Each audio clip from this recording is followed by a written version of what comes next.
What's going on? My name is Joe, and I practice talking on the internet. So Tim Pool and Sam Sedar had a conversation. I guess this was a long time coming for those who pay attention to these folks. I really don't, to a large extent, because I'm just busy and have other things going on. But they had a conversation that some folks mentioned that I should take a look at, in particular the abortion. And normally I would dedicate this to being like a stream portion of what I do. But since I'm still in the transition between going from Twitch to YouTube and basically establishing an identity on Twitch and an identity on YouTube that are very sort of disaggregated. So the people who want to find me on games can find me on Twitch. The people who want to find me for like political stuff can find me on YouTube. I didn't know where to put this, so I'm going to record it and put it on YouTube and post. I didn't watch any of this, to be quite frank. Like, who am I kidding? I was going to say I watched some. I didn't. I just skimmed to the portion that people like were saying, oh, like talk about the port when they talk about abortion. So that's what we're doing. So I'm going to look at this. I'm going to divvy up my thoughts as they go through in the conversation, and then we will roll with it from there. As usual, if you have any questions or stuff like that, feel free to comment below this video so that you can sort of participate in that conversation if you'd like. I tend to respond to every comment that makes it through. Sometimes things get hidden, so if your comment gets hidden for whatever reason, I'm sorry. I'm just trying not to ignore you. If you feel like I am ignoring you, feel free to send me a DM on any of the aforementioned social media that you'll see sort of cycling through on this side of the screen.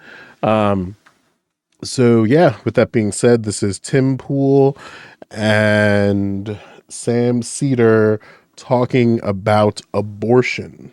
I believe that is absolutely incorrect. No, I think we had an individual right that existed in this country for 50 years, and it was rolled back. We've never had anything like that whatsoever. I think it's a right that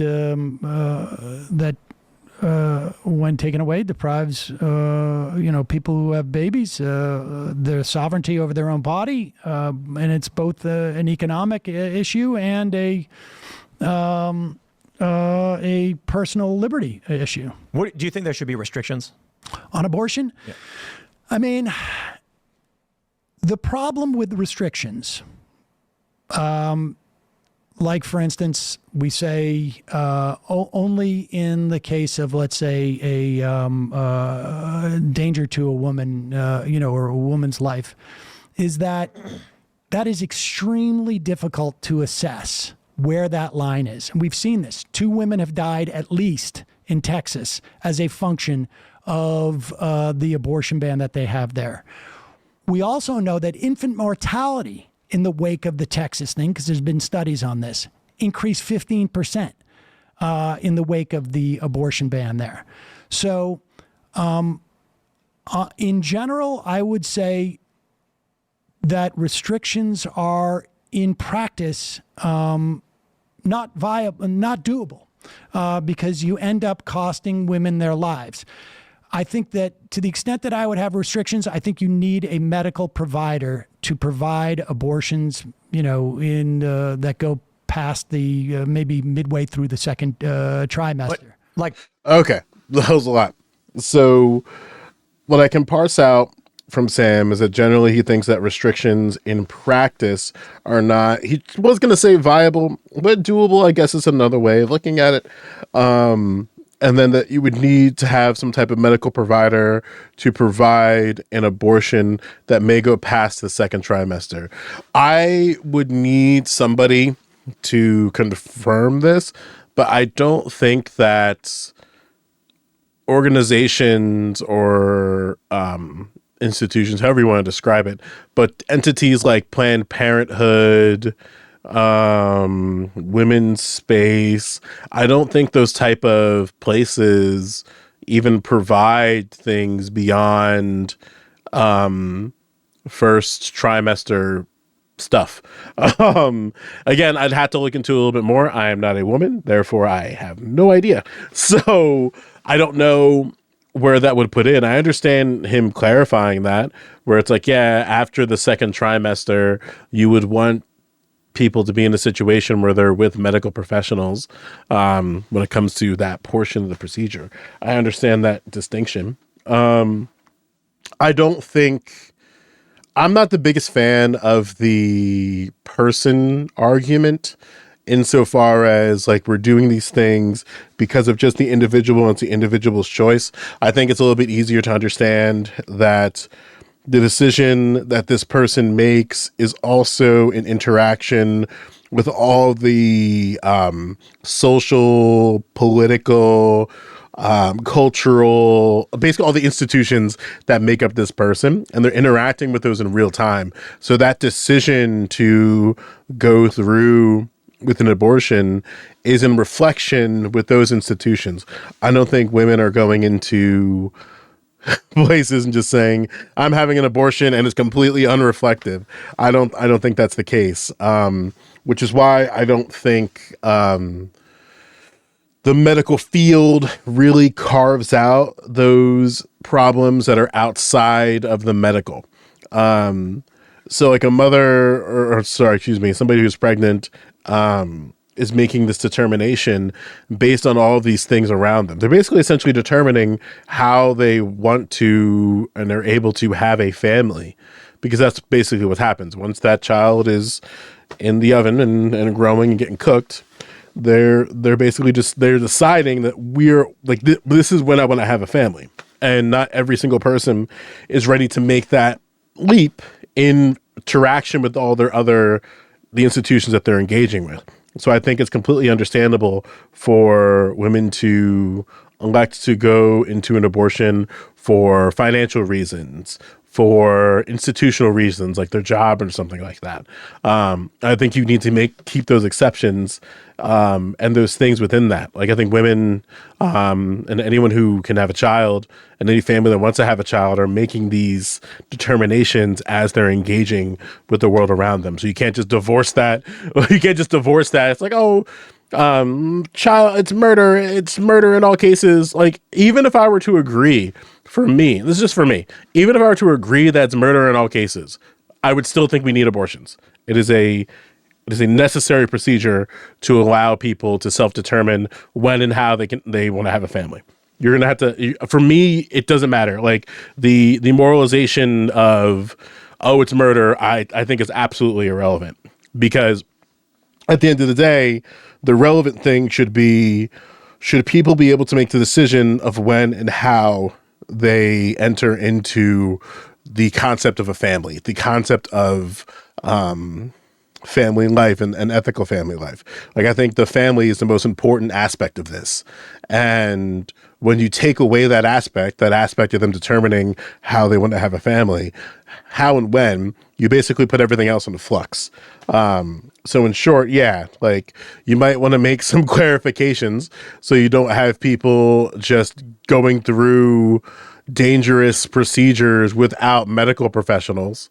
I'm not going to get into the weeds of what that looks like, but yeah, I think you need to have some parsing out for those type of things, where it's like you want people to feel comfortable and confident to go to medical professionals for abortions if they choose to decide to have one. Because obviously we see what happens when we make these type of arbitrary time restrictions and place restrictions. But obviously the place that you want them to have it at is at worst somewhere like Planned Parenthood, at best a doctor. But let's see what else they got. Do you think that with elective abortion should be available up to 9 months? If it is I think that is the safest route for women. If it is done by a medical provider, yeah. Elective. I asked elective, to be clear. Elective. Meaning no reason given, no medical issues, just a woman saying, you know what, I've carried this baby for 8.5 months and I've changed my mind. Well, that's a little crass way of putting it. I think some women are going through some serious crises in their lives, and they may make a decision that's a bit more than just they've changed their mind. That doesn't make sense to me. So they are making, this was a concern that I had walking into this, where there's the as Tim Pool described it, a choice that there is no reason given and that there's no medical issues. So I don't know, and we'll probably have to watch a little bit more, but it sounds like he's conflating this idea that the only way that something is non-elective if there is some level of threat health-wise, and that the way that we determine the justification of an abortion or not is through the viability when it comes to health of the fetus or health of the mother. And then anything else that is not those things is elective. So that could be someone going through financial distress. That could be somebody going through we'll call it a dangerous home environment or a dangerous current familiar environment. Those type of things, it sounds like he wouldn't consider elective, especially the poverty aspect. I think he doesn't think that being in poverty is a medically justifiable reason to have an abortion. I obviously disagree. But it's interesting how, like, he's suggesting, at least passively, that women are making these unreflective decisions, or he thinks that women are making reflective decisions that have nothing to do with medicine or their medical well-being at all. And either way, those are one of the two camps that he sits in. I would hope he just is trying to make the medical argument, but it doesn't even sound like he is. He's kind of, again, I don't know the dynamics of the dynamics of these two individuals. I do know that Tim Pool is very inconsistent when he talks because he wants to sort of present a certain way. That much I've seen in different clips of his. But yeah, let's see where they go from here. Like, for instance, where a woman is being battered by her husband, and then she realizes at month 6 that if she has this kid, he's going to continue to beat and harm the child, and she can't stay with him or something. Well, I think, I'm not going to assess people's reasons for having an abortion. It's not really my business. But I think that having restrictions ends up costing women's lives. And so I would, on balance, not have restrictions outside of, like, obviously, like, particularly as you get further into the pregnancy, requirements about medical certified medical providers. So let's say you have a scenario where a woman goes to a Planned Parenthood, 6 months pregnant. So real quick, it just sounds like to me that Sam wants to have, the only restriction that he would make is that after a particular point that these procedures must be done by certain medical professionals. Again, I think that's what already happens. Or maybe there's a loophole or some type of inconsistency that he's already identified in this conversation or in this discussion. But yeah, I think what he's laying out, broadly speaking, is not disagreeable. I think you have to be really pedantic to be disagreeing here, but who knows? Let's see how they argue. And she just says, I don't want to explain it. I just would like to get an abortion. Is that she should be allowed? There should be just medical professionals say, we're going to do it. We're not going to ask you why. I think it's okay to, explore it and get a sense, as you would for any type of, like, medical procedure. What does that mean? Like, I think that there's an obligation within the context of, like, ethical practice of medicine to not just terminate a baby at 6 months without reason. Well, no, I'm not saying that they should adjudicate this, but I don't think that, like, necessarily medical providers are going to be just like, hop up here, we'll just do this right now. I mean, I think Sam is trying to parse out coercion. So he understands that people make decisions for X or Y reason, and that we ought to not interrogate those reasons. Those reasons are their own to have. But at the same time, I think he's leaving a little bit of space and a little bit of room or oxygen for the situation where somebody might be coerced into getting an abortion for, we'll say, like, religious pressure, right? Or non-religious pressure, or pressure from external members of their personal social circles, or even from their job. And then the question is like, is it correct or is it viable or necessary or right if a doctor knows that a person is only getting an abortion because their job is essentially forcing them to, or their husband or partner is essentially forcing them to. And then that leaves, again, that's an interesting conversation to have. I'm more the position of, if coercion is clearly stated or clearly understood between the doctor and the woman wants or person who's giving the child, whatever the case may be, that they want to have the child, but someone's pressuring them to get an abortion, I think that person, like, there's another step that has to be done that's outside the purview of the medical field. Like, this is something like this woman individual is clearly in a different level of danger, so much so that somebody within their social, cultural, professional circle is pressuring them to do that thing. And that person ought to be dealt with. Now, what dealt with means is going to be different based on your political ideology, and I'm not trying to make a video about that today, but I think, yeah, you should, there's like a level of that should be explored about what type of intervention is necessary for people who get coerced into decisions that they don't want to do. Stuff like that. Anyway, I think it's keeping that space for that. There are procedures in which they do it, but essentially, as long as it's like sort of like, they're following, medical procedures.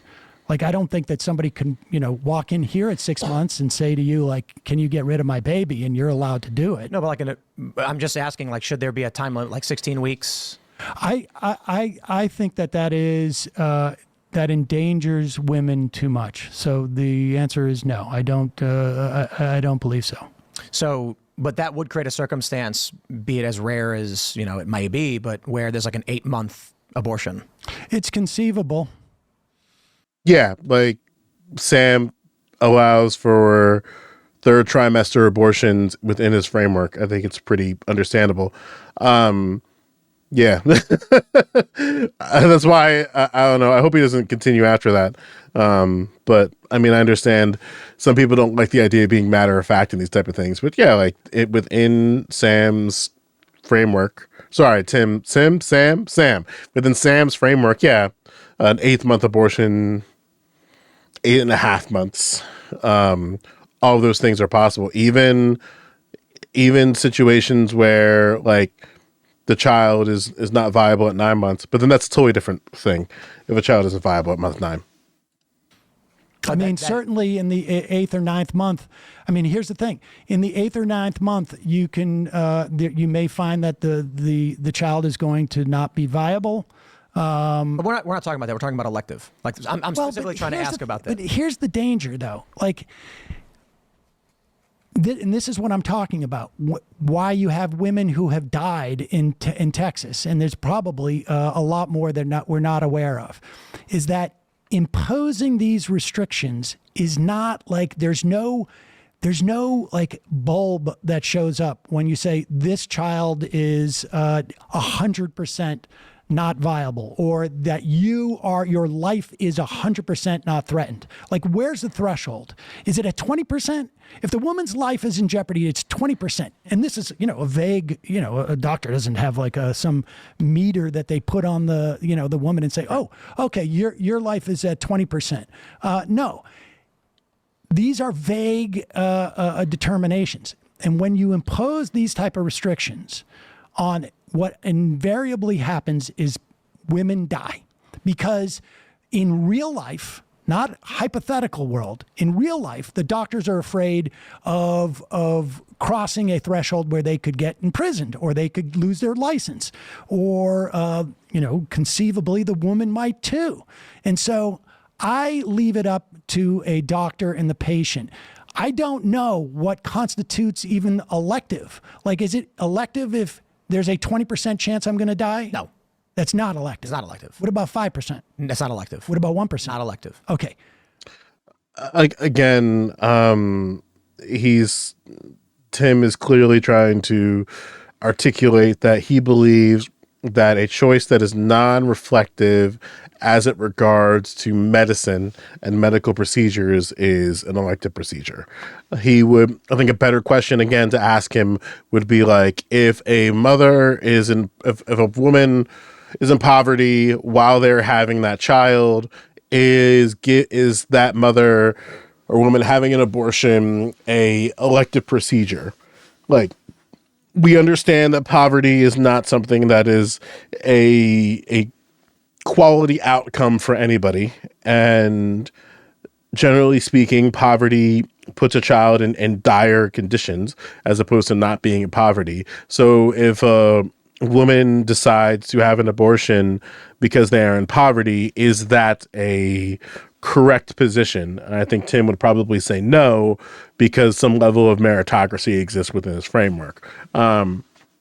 So I think that's an easier thing to kind of drill Tim on, to just because again, like I think Tim is kind of hiding his power over here. I think that he's basically saying that like women are making these unreflective decisions about childcare, so much so that we need to really like just rein it in.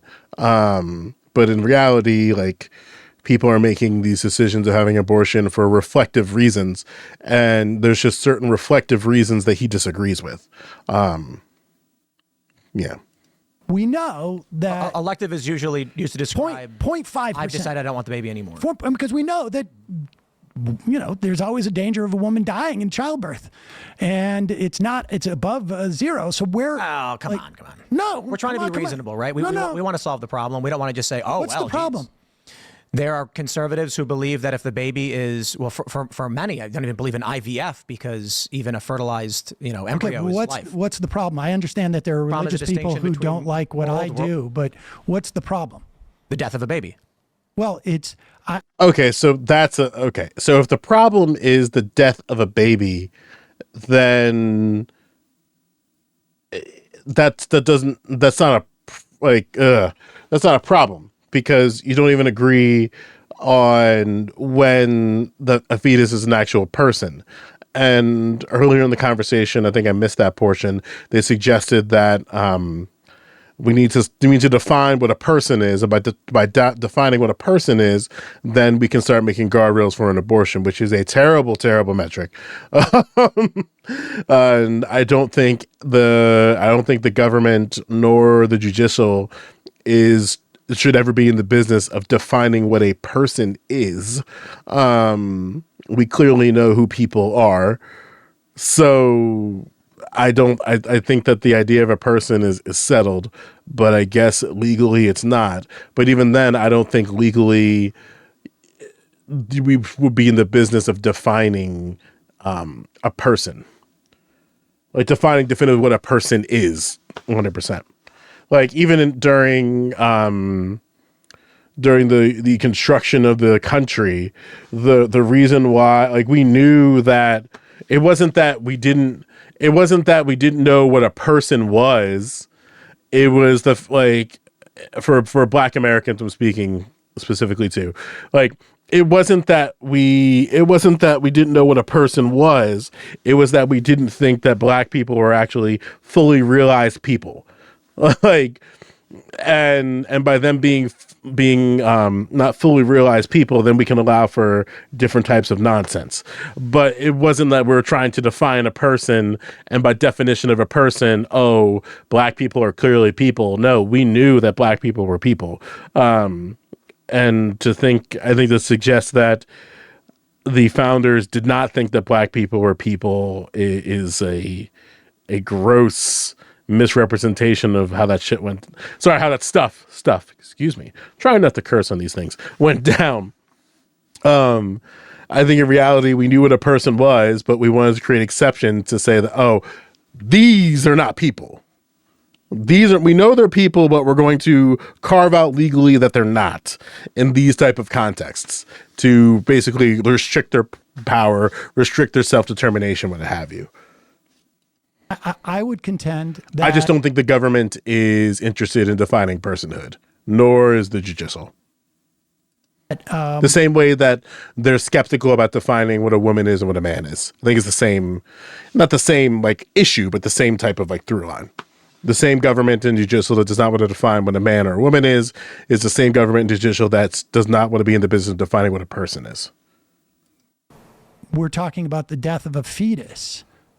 And So the issue is whether someone determines personhood or not is a legal constitutional question that needs to be answered.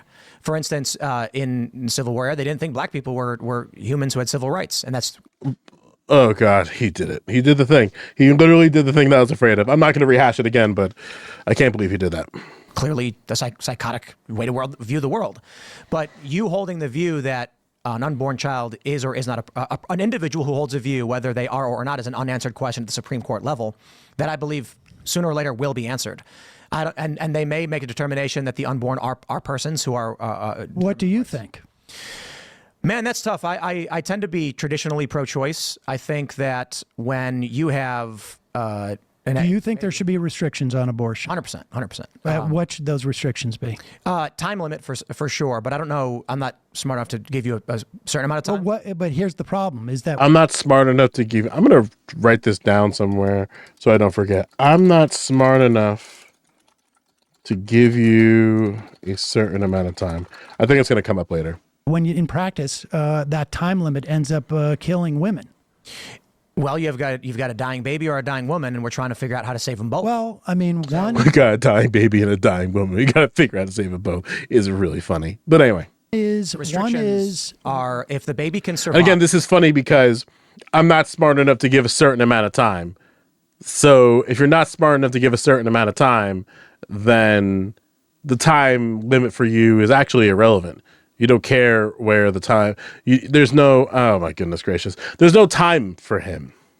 So like whatever time that he gives, whatever metric that he gives, or number I should say, whether it be 8 weeks or 16 weeks or 32 weeks or whatever, it doesn't like, Tim's not any position or any number that he gives, you can just discard because he's admitted that, again, I'm not smart enough to give you a certain amount of time. So any amount of time that he presents is just going to be ridiculous. I really hope he doesn't say it. I really hope he doesn't say, I'm not smart enough to give you a certain amount of time and then give a certain amount of time later in the conversation. That's going to be painful if he does that.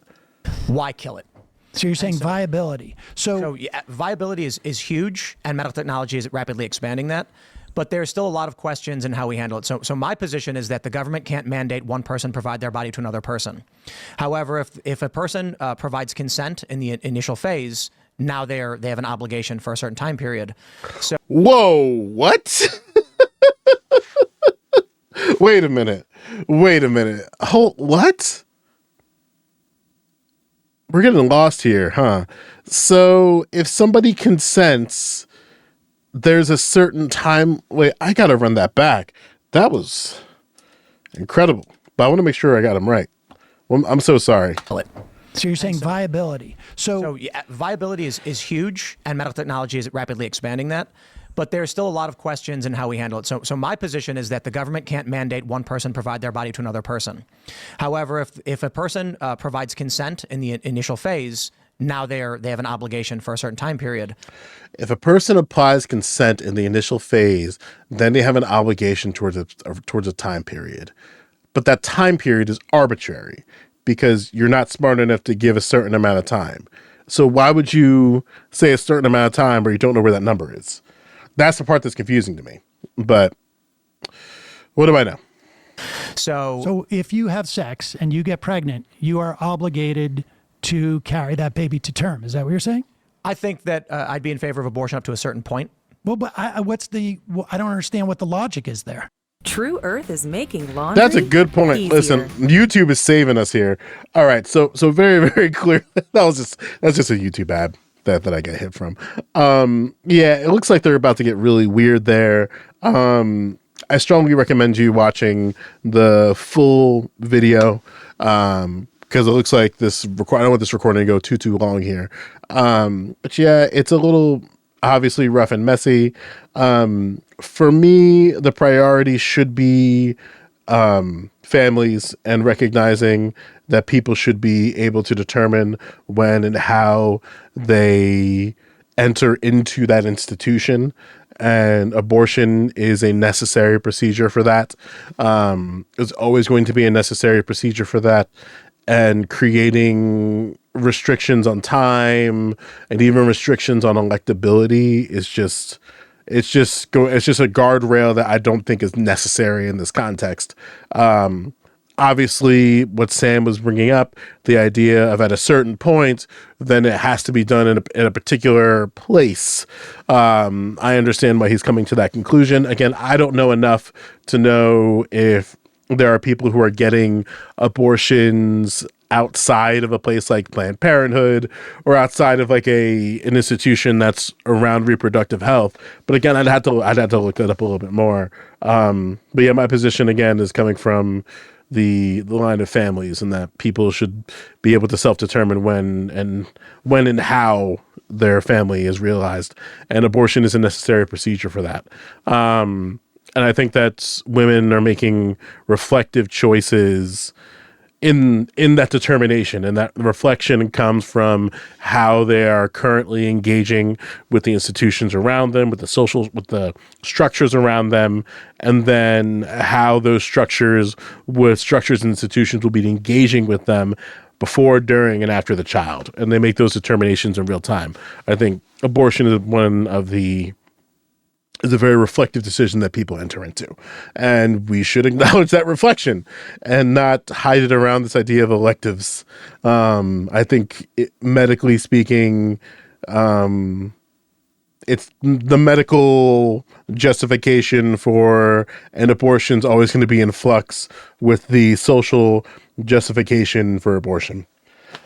And I'm tending to lean towards, I'm just leaning towards that, both of these things are important to make an analysis of. People are going to make an analysis of the medical.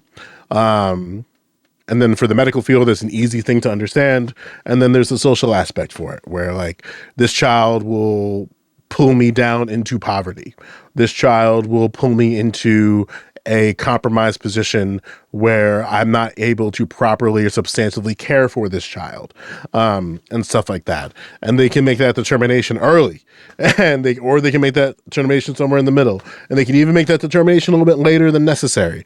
And I empathize for the people who are making those decisions deep down the road that have nothing to do with medical, right? Like, I'm sure there's a non-zero number of women who are making the decision that they should not have a child because of poverty reasons, or because of like economic reasons, or social reasons, and they're determining that on month 7 or 8.